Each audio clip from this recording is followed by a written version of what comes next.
Hey guys, Dragon Ball Brony here. Oh, you're probably wondering why the light's off. Cause it's evil. No, I'm just kidding. Um, what I'm doing is that I'm gonna start doing this for the Fallout series just to make it creepier. So, Fallout Chapter 3, 35 minutes and 40 seconds long. I'm just not even gonna ramble because I'm just gonna get right into it. Fuck it. Here we go. Daylight. I had never seen the sun, and it was fair to say I still hadn't. But the power of its light filtered down through the thick, angry cloud cover, turning a sickly color, yet still brighter and warmer than the humming lights of Stable 2. The air itself looked somehow wrong in the light, off color. But everything was illuminated. I could see motes of dust and ash floating about the room. I wondered how healthy it was to be breathing it. And for the first time, I really grasped the expanse of the outside. It made me want to hide under the window. While working up the nerve to step into the very, very big outdoors, I preoccupied myself with opening the locked chest I had discovered the night before. It took 2 of my bobby pins, but it was worth it. Inside was the most beautiful dress I had ever seen. Such lines, such folds of fabric, and the colors, elegant and regal. The fabric was light and breezy and did not sag. Well, we found out something. The dress is made by Rarity. Or Sweetie Belle. But everybody knows in this one, it's probably Rarity in that one. So yeah, good luck with that! It was a dream. Sadly, a dream for another, taller pony. Joy and disappointment mixed in equal measure. But even if I could not wear it, at least not without some major tailoring, it was the prettiest and most cheerful thing I had seen since leaving the stable. Carefully folding it up, I slipped it into my saddlebags. Mindful of the sniper pony from the night before, I stood back behind the cover of an overturned table and used my magic to open the door. A tarnished bell hanging above tinkled cheerfully. Muted sunlight poured in. The sounds of outside flowed into the room. The twitter of birds, the faraway sloshing of the river. Fresher air pushed back the stale. Cautiously, I moved into the doorway and looked about. Post-apocalyptic Ponyville was a rotting skeleton of a once homey little town. No shit. Between collapsed buildings and burned homes, the streets were littered with rubble and refuse. Everywhere, garish paints of depravity and grotesquerie.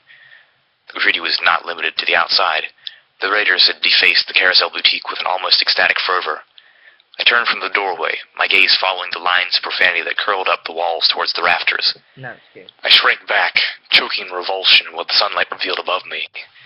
Dozens of dead and desiccated cats had been hung from the ceiling like decorations. I'd slept directly beneath 3 of them. I took an involuntary step back, one hind hoof out the door. What? Beep. What was that? Beep. I turned and spied the half-buried orange disc in the ground just outside the door. A little light was pulsing on it. Beep. Beep. Beep. Close the door! The voice came out of nowhere, tinny and mechanical, but somehow full of urgency. My heart lurched and I jumped back inside, slamming the door hard. The explosion just outside tore the door off its frame, hurling it and me back into the room. I crashed through a tattered vanity divider, the smoking door landing over me. Ugh. I was more shocked than hurt as I slowly dragged myself out from under the door. My ears were ringing. A trap. No wonder the raider ponies had it invaded while I was asleep. They'd left a present instead. Hurry, there could be more on the way. I could barely make out the voice. My ears felt like they were stuffed with cotton candy. Who are you? I queried, but moved to throw my canteens over my neck while magically drawing out the combat shotgun. I had been dismayed to learn that it only had 1 shot left, but if a raider pony stepped through the door, I intended to make it count. An entirely different voice replied, come out, whoever you are." The raider pony slid into the doorway, grinning maniacally with something in her teeth. It looked like a metal apple. She tossed her head. It flew into the room at me, but the stem stayed behind in her teeth.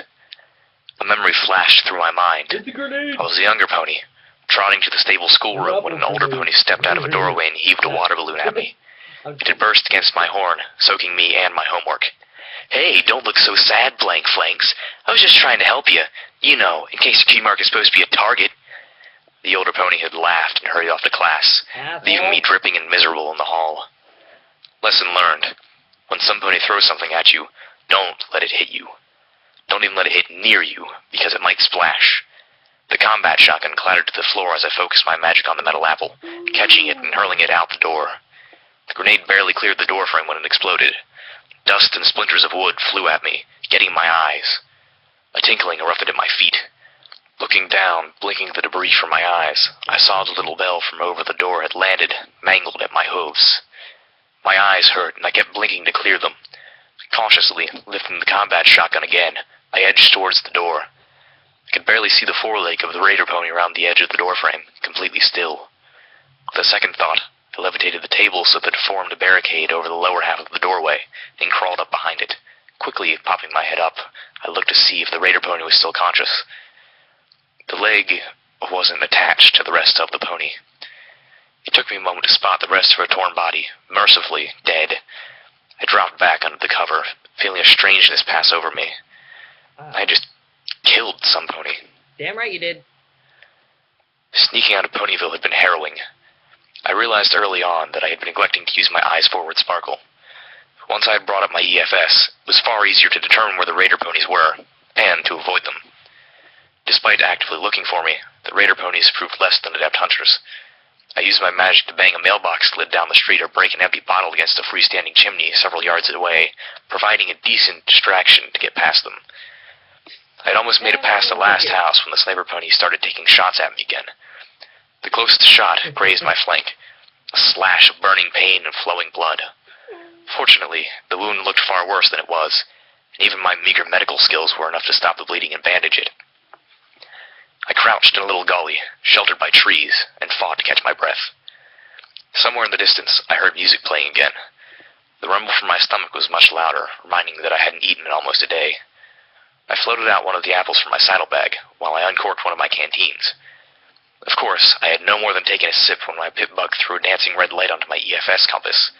Not something from the raider town, but from up ahead, deeper into the hilly woods. Of course, something else was coming to get me, because the wasteland clearly hated me. I recorked the canteen and stood up, wincing at the flare of heat in my wounded flank. I lifted the combat shotgun, still with its single shot, and perked my ears to listen. My surroundings were quiet. Even the music was gone. Then, I started to make out a faint buzzing. I lifted the gun to eye level and focused down the top of the barrel, lining it up with the warning mark of red on my EFS. At first, I saw nothing. Then I spotted it, an ugly little flying creature, bloated and grotesque, hovering between the trees. It spotted me too, and shot a spiny dart through the air at me. It missed me, mostly getting tangled in my mane. I aimed, but hesitated. The damn thing was so small, it could jerk about so erratically, I had almost no chance of hitting it.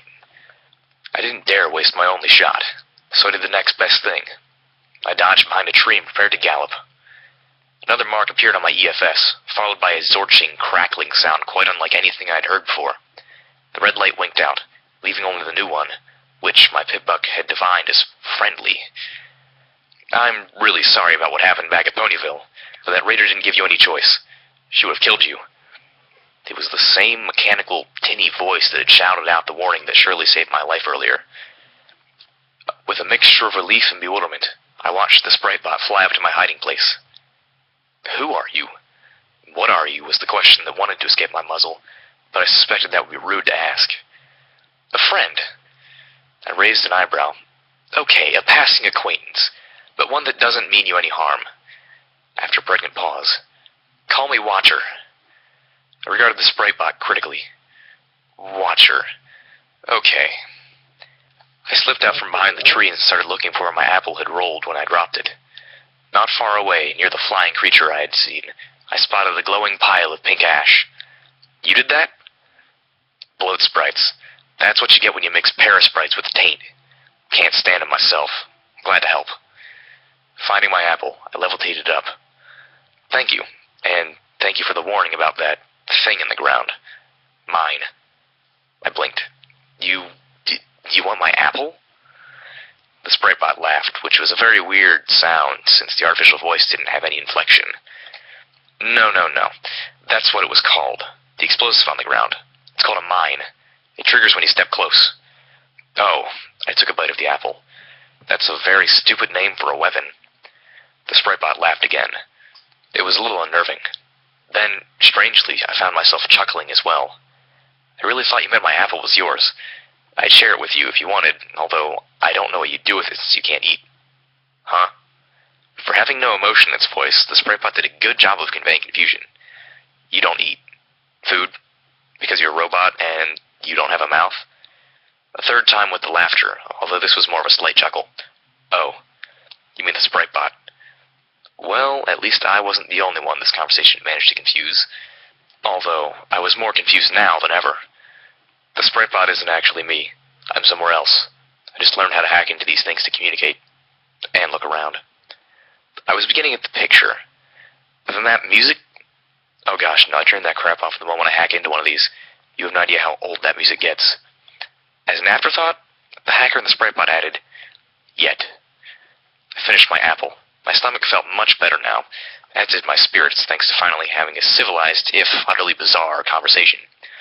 Oh look, time's almost up. Look, there are a few things you're going to need if you want to survive out here.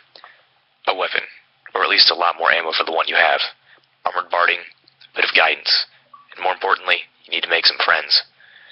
Armor, at least, shouldn't be too hard, although I shuddered hard at the thought of putting on a dead pony's barding. Still, that grazing shot. I'd been outside less than a full day and already I'd come terrifyingly close to death. I could probably slip back around the bridge and strip it off the corpses there. And a weapon. If the idea of stripping armor from the dead made me cringe, the idea of possibly killing again stopped my heart. And as for friends, I'd had no luck with that when I was a foal of the stable. What chance did I have in a world where saving somebody from raiders and slavery didn't get you a friendship welcome mat? If this is what I needed to do to survive, I wasn't sure I was up to the task. What do you mean by guidance? The bobbing Sprite Bot was silent a moment. I'm going to take a shot in the dark here and guess you like books. Am I right? Well, yes, There's a great book for people traveling through the equestrian wasteland. I'm pretty sure there's a copy in the Ponyville library. Give me a second. Okay, I've sent the tag for it to your pit buck. My eyes widened in alarm. The Ponyville library? You mean the place that I just barely escaped from? The town full of sick, psychopathic ponies? Are you trying to get me killed? Look, you've got to trust somebody. The memory of Monterey Jack surfaced in my mind. Why should I trust you? I've never even met you. You're hiding behind a robot radio. Oh, I don't know. How about the me saving your life part? If I was trying to kill you, why would I have done that? The voice, Watcher, had a point. Before I could say anything to that effect, however, the Sprite Bot burped static and began playing music again. The music featured multiple harmonicas and trombones. It flew lazily away, as if it didn't care I was there. The Ponyville library was in a tree. Not in a tree house, but literally inside a tree. A massive, gnarled tree bigger than most buildings had been grown in the middle of the town, clearly the product of magic, and hollowed out to be the public library. The south side of the tree was scorched black and dead, but there were still a few leaves clinging to life on the opposite branches. The tree was surrounded by a wide open space with absolutely no cover. Any hope of my luck at the Carousel Boutique would hold out here was dashed when I looked up to the highest balcony and finally spotted the sniper pony. An earth pony, armed with a powerful-looking rifle. The rifle was attached to the balcony railing with a gliding swivel mount, allowing the raider to aim it wherever she could see. The only safe approach was from directly behind her, where the door to the balcony and the narrow top of the tree beyond blocked her line of sight. There were surely more pony raiders inside. Sneaking up carefully from the only direction that wouldn't mean instant death, I was trembling with nerves by the time I reached the door. As swiftly and silently as I could, I slipped out of Ponyville, and straight into pony hell. Pony corpses were everywhere, not like the bridge where ponies had fallen in battle. These ponies had been mutilated, desecrated, and put on display.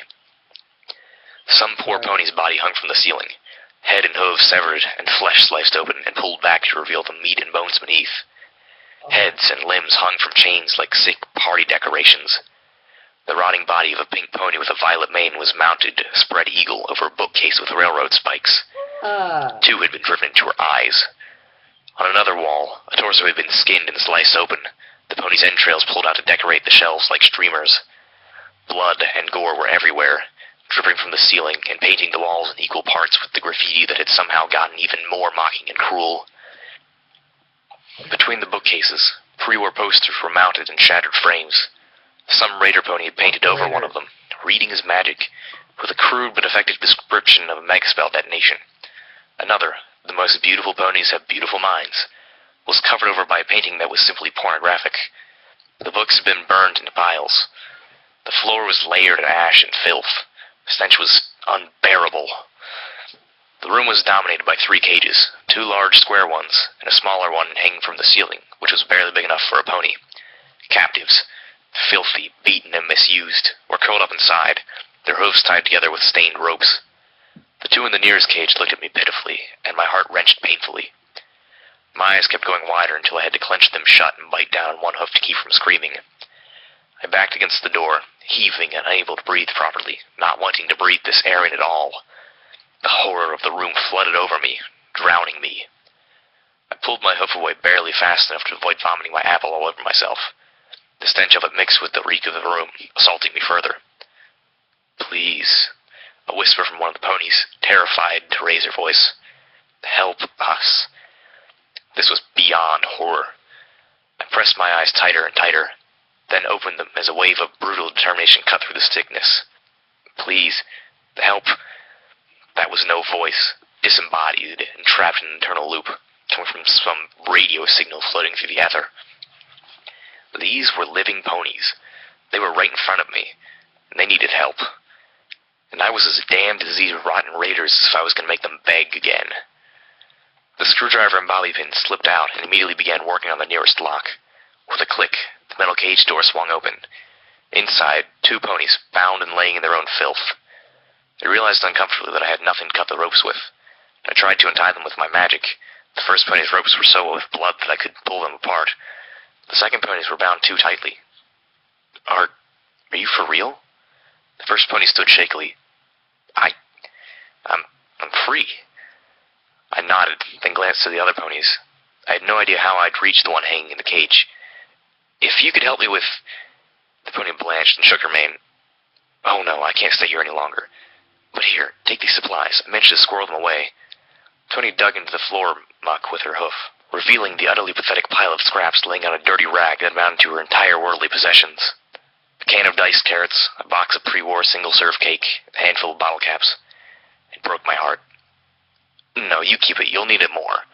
I paused, my eye catching a single shotgun shell in the pile. "Actually, I'll take this shell. Thanks." I magically opened the shotgun and slid it into place. Now I had 2. The pony had already folded up the rag, picked it up in her teeth, and slinked rapidly out the door before I could say anything else. I sent a prayer up to Celestia for her, and focused on saving the others. I looked over to the second pony, who hadn't said a word, and I recoiled as I saw the blood caking inside of her flanks. What had these raiders done? Looking about, I took in the shape of the room, trying to blot out the horrors everywhere as I turned. Above the front door was an aged fresco of a beautiful white-winged unicorn. Celestia, maybe? Unusually large and graceful, a book floating in front of her, her wings outstretched over a rainbow of foals as they smiled up and listened to story time. Not only had the ponies been painted over with images of blood and knives and violence, the fresco had been used for target practice. Everything from bullets to flung excrement, and was now shattered and stained unspeakably.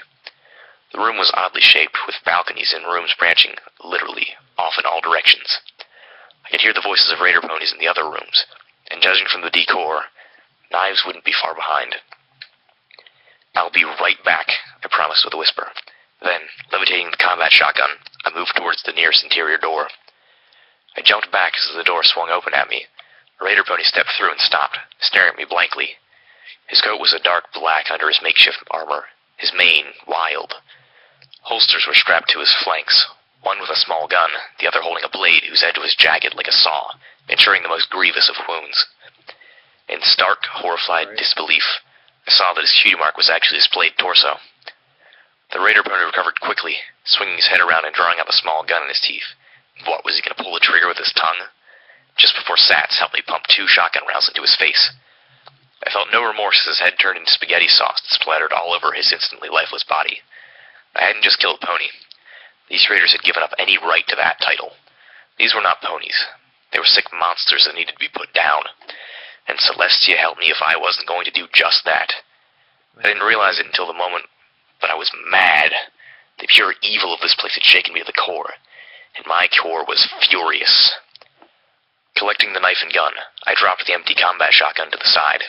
The smaller weapon was not going to be as powerful, but was fully loaded, 6 shots in a revolving barrel. and that was good, because there was no way the noise wasn't going to bring every other raider pony running. The first 3 raider ponies galloped into the main library almost immediately, one of them crying out thrilled insults. Sats helped me fire 3 shots at her head. The first 2 missed, the third found a home in one of her ugly red eyes, and down she went.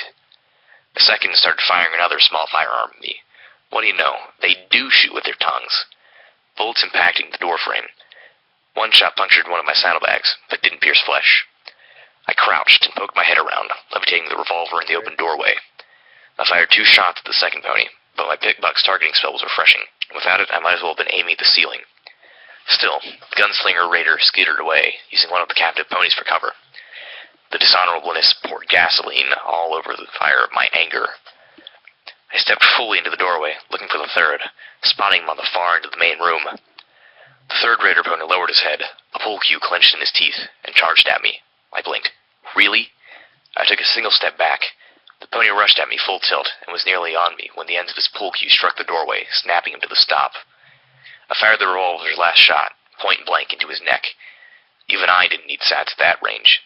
Shouldn't you ponies be smarter than that? You live in a library. As the pony slumped to the floor, bleeding from the gaping wound through his neck, I saw the gun-wielding raider standing in the open, aiming through the door. I dived to the side as shots rang out, and screamed as I felt a bullet sink into my side. It hurt, more than I had thought it would. I fell against the wall, leaving a bloody smear as I collapsed next to the doorway. Pain seared my side, flaring with each breath. I could hear the clop of the raider's hooves as he approached cautiously. I tried to focus my magic to close the door, but the body of the pole cue pony was in the way. I cast about the room. It was a kitchen. On a table surrounded by knives was the body of a fearsome creature of scales and teeth. The raider pony with displayed torso cutie mark had been carving it up to cook. A refrigerator, an oven. There were scattered books, but all ancient, destroyed, and unreadable. I was beginning to doubt Watcher's assertion that there was a book here like he described. Then my eyes fell on what I was hoping for. In one corner, mounted on the wall over several metal boxes of ammunition, there was a faded yellow box with a pink butterfly symbol on it. A medical box. Double luck. The box looked to be locked. There were knife scrapes all over it where the raiders had attempted to get it open. It should still have a few medical poultices, and maybe even a healing potion. But I had to survive the raider pony first, and I was wounded and out of bullets. Crossing to the ammo boxes would mean moving across the open doorway. Scooting back, I looked around again, and focused my magic through the pain. When the raider pony stepped in, he was met by a swarm of flying knives at his face. Gah! He turned and fled back out. The knives all either missed or struck uselessly against his armor. I was even more pathetic with melee weapons than I was with guns. But I got him out of the way long enough for me to get to the ammo boxes. Luck was with me again. One box had ammo in large clips for a type of gun I had yet to see. The other had bullets designed for my revolver. The raider poked his head around, calling out, "You're all out of knives, missy. Why don't you just come out? I promise I'll let you die. Eventually." His head turned in my direction. His eyes went wide. I don't know if it was the look in my eyes or the revolver. Sats was with me again, and this bastard wasn't going to get another chance to use a raped and beaten captive as a shield. One more dead raider, a picked medical box, and a healing potion later, I trotted quietly back into the main room, serrated knife floating by my side. I moved to the open cage and sawed away the ropes binding the poor pony. "Go. You're free. Get somewhere safe." With a blink, I remembered the sniper pony and quickly told her which direction to sneak away in. She nodded mutely and began to slink out. I moved to the next cage. What I saw sickened me. A pony had been locked inside it along with a decaying corpse. The pony was whimpering in her sleep and had her tail wrapped around the ghastly body like a teddy ursa. Unlike the other bodies, I couldn't tell how this one had died, for it wasn't carved apart. The body lost all of its coat. Its skin was a sickening blotchwork of red and gray, flaking away. Its eyes were open, dry and staring in the wrong directions. Its teeth were horribly yellowed, matching the few strands of hair left on its mane and tail. Odd, fleshy growths hung from its sides. At first, I mistook them for mutations, but then I realized that I was looking at the pony's wings. This was the body of a Pegasus pony. Stripped of feathers and hair, the wings looked strange, even repulsive. I screamed, a full-throated cry of terror, when the corpse shifted position and sat up, its eyes sliding around until they both focused on me. It was a zombie pony. The zombie pony blinked at me, then tried to get up, only to fall over one wing inside, as its hooves were bound in ropes like the others. She stared at me plaintively. My mind was reeling, but the scattered I'm sorry, but did you hear what he said when the eyes were like rolling around until they focused? That's derpy. Like, if you guys don't know, that's derpy. That's derpy hooves. How did she become a ghoul pony though? That's the only thing. I don't know. Why is she in? Why isn't she like other ghouls? Like in Fallout, in Fallout 3 or Fallout New Vegas, whatever you guys play. Um, other ghouls. Why don't they attack? Why didn't she kill people or ponies? Should I say? She's the only one that's actually keeping her cool. Oh wait. In Fallout 3, there are some that don't. Okay. There are some that don't lose their mind. But anyway, I just wanted to let you guys know that what he was talking about, or Little Pip was talking about in the story, was that's derpy. Remember, it was like until it just focused on. That's derpy. Derpy is a ghoul pony. A ghoul. Ghoul pony. Or zombie pony, technically. So, yeah, that's derpy. I think. That sounds about right. It is derpy. It's derpy. It has to be derpy. Or ditzy do, whatever you guys want to call her. It's derpy. Alright? It's derpy. Half thoughts had filtered through my brain. Untie the nice zombie so she doesn't get mad at me. Managed to be the most coherent, if not the most sane. Swallowing, I moved the knife down to her ropes. Now hold still. I looked at her eyes and was quickly forced to look away. One of them was sliding again. Her breath was fetid. Now, if I let you go and you try to eat my brains, we're going to have harsh words. I had freed the second two captives, including the zombie pony, both of whom slipped away without an offer to help. Although the zombie at least smiled at me, which was deeply unpleasant. I was trying to figure out how to get to the hanging cage when two more raider ponies appeared on the balcony above. One of them was a unicorn pony with a very scary-looking firearm. I dove into the shelter of a stairwell as the raider opened fire. The gun let out a terrifying cacophony of rapid-fire cracks as it sprayed the main room with bullets. At least I knew what type of gun the large clips were for now. I waited until I heard him reloading, then dashed into the room and spun to face him, focusing all my magic. Not on my own weapon, or him, but on the bookshelf behind him. The glow of my horn stood out brighter and brighter as he lifted the reloaded assault rifle and took aim for my head. Crash! The bookshelf came down on top of him, knocking him unconscious. The assault rifle fell to the floor in a rain of dead books. Something else showered down as well, thrown from the falling bookshelf. Knocking away a book that had fallen over it, I saw that it was an ancient, dusty pair of pre-war binoculars. At first, it struck me as extremely odd that someone would need binoculars in a library. That would require some really bad eyesight. But the silly thought passed. I couldn't see where the other raider pony had gotten to. Swiftly, I added the assault rifle to my growing collection, and the binoculars for good measure. Then I looked back to the balcony, considering it as a way to get to the caged pony hanging from the ceiling. If I could get up there, I thought, I could leap from it to the cage. That would get me close enough that I could see what I was doing while I picked the lock. The second raider pony peered back at the railing, a wicked grin on his face. With a hoof, he shoved forward an ammo box, then tilted it over. The lid sprung open and half a dozen orange discs poured out into the library below. A terrifying orchestra of beeps began as the mines clattered to the floor. Oh, fuck. I dashed as fast as my little legs could take me, leaping over the body of the pole cue pony and under the kitchen table, using my magic to toss it over as a shield. The carved-up radiator slid to the floor with a meaty thump. Behind my shield, the world became blinding light and fire. When I emerged, the main room was a wreck. Fresh blood dripped down into my mane. Looking up, I saw the blast-torn remains of the pony in its twisted metal cage. Oh, Celestia, damn them to hell. More determined than ever, I stripped the raider bodies, what little was left of them now, of their armors. The armor was in shredded tatters, but with some effort I was able to patch the best parts together into something that gave me better protection than my staple-issue barding. The resulting outfit had almost no pockets, so I would have to dig the utility suit out of my saddlebags to get at most of my tools. But it was a fair trade. Putting it on was gruesome. My hooves were darkened with blood just from working on it. Every inch was covered in the flash-fried gore of dead ponies. I almost lost my nerve and abandoned the awful thing. I slipped it on. My stomach rebelled, but I didn't have any more to throw up. I took one last look around while I still had time. The raider above obviously assumed I was dead. I would assume that I was dead too. Looting the bodies guarded me a little more ammo. The gun from the earlier raider had been in bad shape to begin with, and was damaged beyond repair by the explosion. Several ponies apparently collected bottle caps, which struck me as an absurdly odd thing to hoard. I left those alone. The kitchen's refrigerator had a small stockpile of food, cooked radigator meat, a few skewers of barbecued fruits, and what the pit buck identified as bloat sprite meat, a box of pre-war cakes, because nothing says healthy like eating 200-year-old food, and some water that looked like it was bottled straight out of the Sludge River. I took everything but the cake and water. Apparently, Splayed Torso Cutie Raider was also a decent cook. The second thought, I looked over the ingredients in the cake box. Filled with enough preservatives that your stomach will still be intact long after the rest of you rotted away to dust. And took it too. The raider pony was in the main room, looking over his handiwork when I returned from the kitchen. One look at me, and my growing pile of weaponry, and he fled up the stairs. I galloped after him, revolver zipping through the air in a cloud of levitation magic that matched the light around my horn. He went through a door on the level above.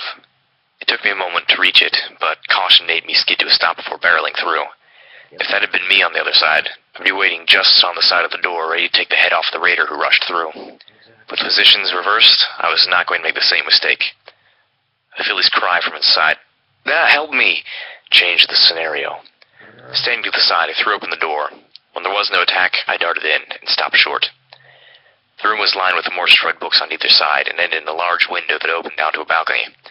This room was decorated as disgustingly as the last, but filled with stained sleeping mattresses. Near the open window, a filly too young to even have her cue mark lay on a mattress stained with so much blood it was nearly black. She had been brutalized and raped repeatedly, and her flank was covered in so many small burns where her key mark would eventually appear. Her ropes were on the floor nearby, looking chewed through. And between myself and her, the raider pony stood with a shocking hostage, the zombie pony. It took me a moment to realize she must have flown from the balcony, and if I was allowed to believe that there was any decency left in the world, it would have been her who gnawed through the filly's ropes. Now, she was against the wall with the blade of an axe against her throat. A small part of my brain insisted on distracting me by wondering how the zombie pony could have flown when her wings didn't have any feathers, as if that was a more significant mystery than how she could be alive, by some definition, in her decayed physical condition. My distraction was distracted by a nearby table. An ashtray with a smoking cigar told me just how the filly had gotten these burns. Rage welled up in me until I felt it burst through my eyeballs. Next to the ashtray, two familiar metal apples rested on top of an only lightly stained book with a stylized pony skull on the cover. A second book, this one showing a revolver almost identical to the one floating next to me, had slipped to the floor where it rested on against one leg of the table, along with several pencils and a filly's lunchbox. A smiling, gentle white unicorn with a beautiful lavender and pink mane stared back beneath the Stable-Tech logo. It felt wrong that something so innocent-looking should be in this place. My eyes turned to the Earth Pony Raider with the axe in his teeth. For a moment, I just hated at him, the room quiet except for the filly's occasional whimpers. When my voice returned, my words surprised me. By Celestia, are you stupid? Hard to tell a pony to back off or surrender when your mouth is full of axe, isn't it? Maybe if you spent more time reading these books rather than destroying them, you'd be smart enough to come up with a plan that actually allowed you to negotiate a way out of this. The grenades levitated off the table. I dangled them between us.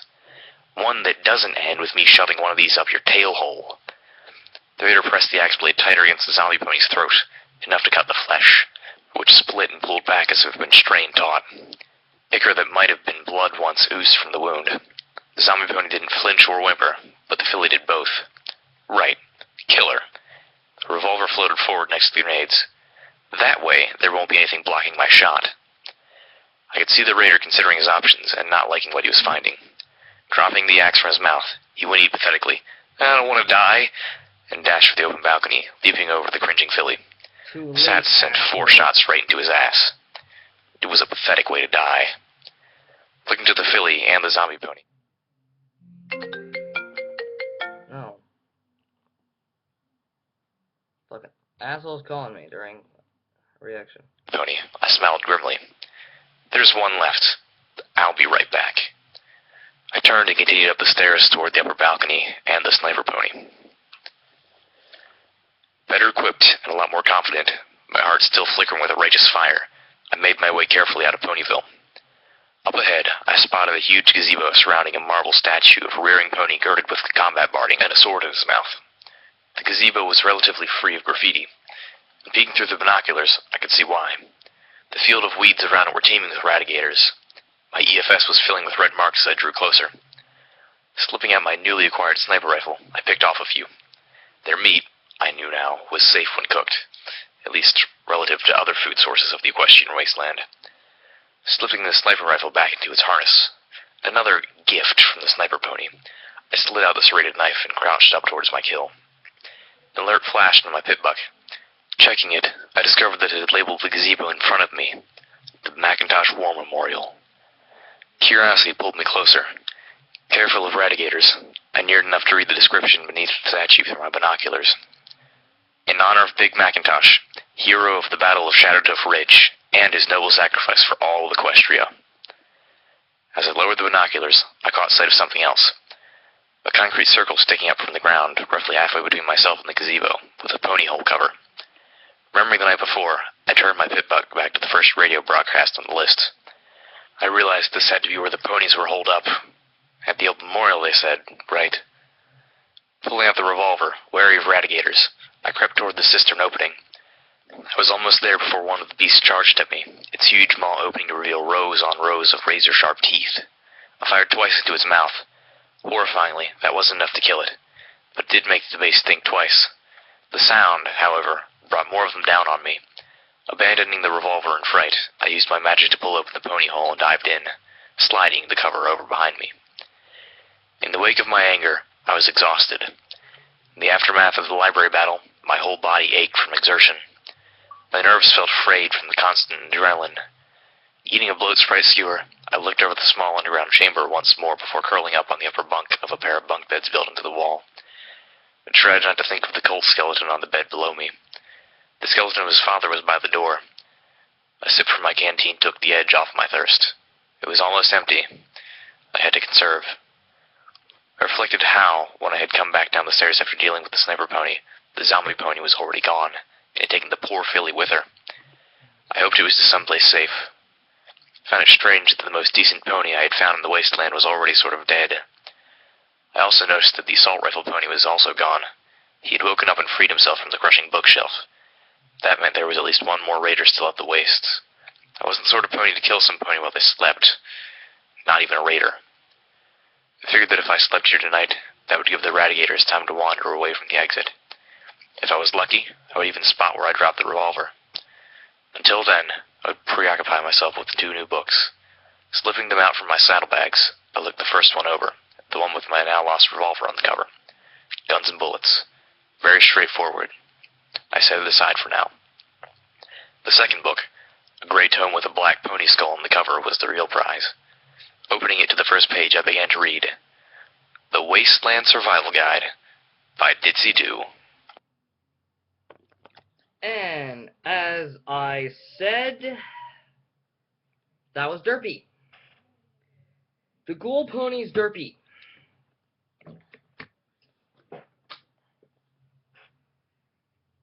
That's all I need to say is that the Ghoul Pony was Derpy. Because remember the story, it went until she focused on her. That's Derpy. I know I said this over and over and over, but I know a lot of you guys probably do believe me or probably don't believe me, but I really just don't care. To my opinion, it's Derpy, who that person is. So. I'm Bane. Yeah, retarded Bane. So anyway, yeah. Well, I guess Derpy became an author. Which that goes out to someone out there, which is a friend of mine. So anyway. Yep. Derpy, or Ditsy Doo, wanted to become an author, I guess, and wrote the Survival Guide of the Wasteland. Or what? Wasteland Survival Guide, my bad. So anyway, thank you guys so much for watching, and I'll see you next time. Dragon Ball Brony, signing off.